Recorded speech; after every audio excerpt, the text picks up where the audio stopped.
Bueno, mi nombre es Claudia Carvajal y a continuación explicaré la presentación sobre el capítulo del libro Promesas Rotas.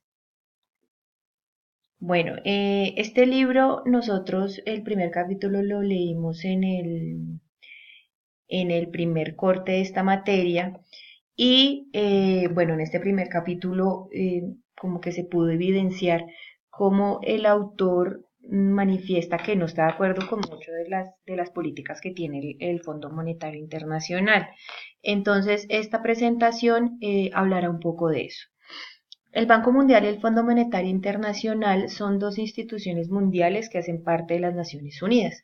La mayoría de veces, pues todos solemos confundirnos y pensamos que las dos entidades hacen lo mismo, cuando no, el Banco Mundial tiene como principal función erradicar la pobreza. Y el Fondo Monetario Internacional es una entidad que obviamente pues presta dinero a los países que lo necesitan, pero con el fin de que la estabilidad económica mundial pues esté, como lo dice su nombre, estable.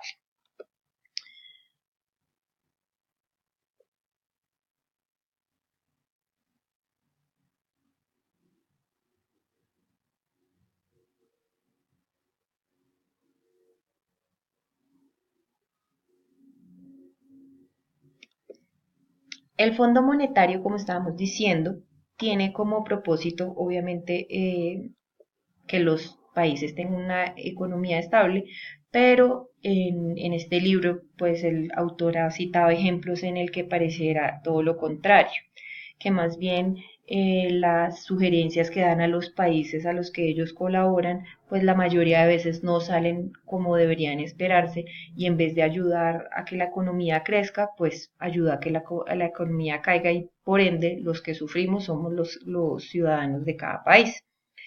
Entonces, ahorita vamos a citar el problema que hubo en Etiopía, que es lo que narra el libro.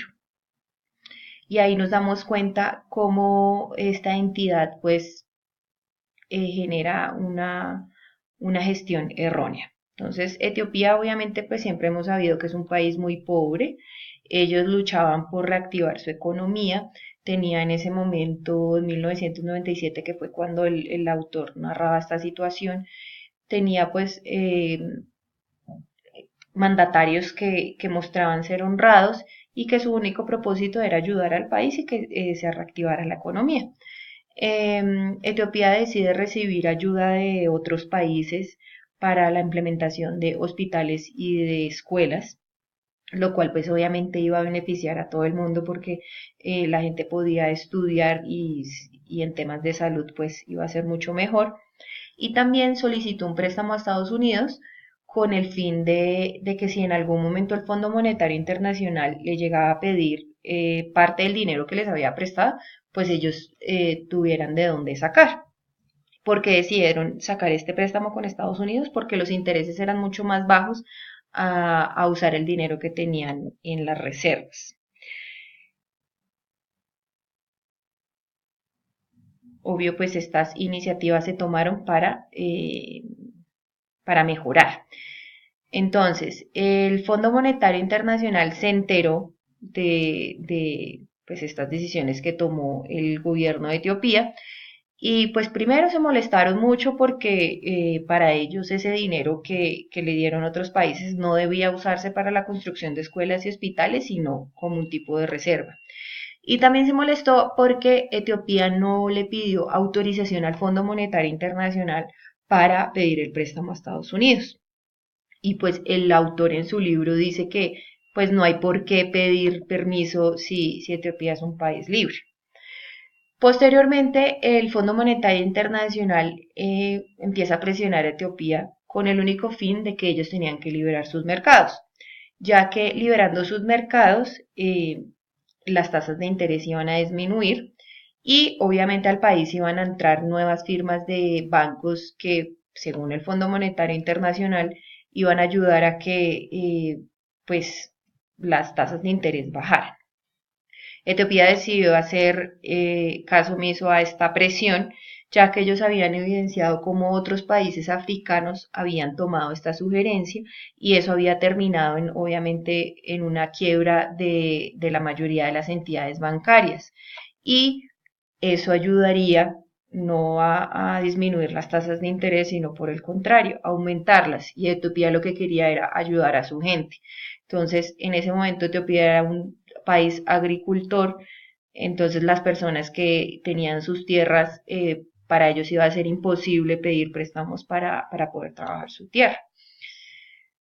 Este, bueno, este es un claro ejemplo de que el Fondo Monetario Internacional, pues, la verdad, es una entidad que piensa en todo menos en el beneficio de los países a los cuales ayuda. Porque Etiopía era un país que tenía muy claras las políticas que debía tomar para reactivar la economía. Ellos en ese momento tenían inflación, no era muy alta, pero la tenían controlada. El Fondo Monetario siempre insistió y siempre los presionó a que tomaran las decisiones que ellos les impartían. Entonces, lo que podemos llegar a concluir es que esta entidad lo único que quiere es mandar sobre los países a los cuales les ayuda y si estos países no toman las decisiones que ellos quieren, como en este caso fue que Etiopía decidió no liberar sus mercados, ellos decidieron quitarle la ayuda monetaria que estaba dando en ese momento. Entonces, personalmente comparto la opinión del autor en cuanto a que esta entidad, claro, en algunos casos ha presentado casos de éxito en que la ayuda que han brindado y las sugerencias que han dado le ha servido a los países para que sus economías estén estables, pero en este caso como tal y en otro caso que nos planteaban en el capítulo número 1, pues piensan en todo menos en ayudar a los países implicados y claramente toman decisiones que al final a los únicos que los benefician es a ellos. Entonces, podemos concluir que la entidad lo único que buscan es tener soberanía y tomar decisiones que solamente les beneficien a ellos. Muchas gracias por su atención y espero que haya quedado claro este capítulo o lo principal de este capítulo de este libro en esta presentación. Muchas gracias.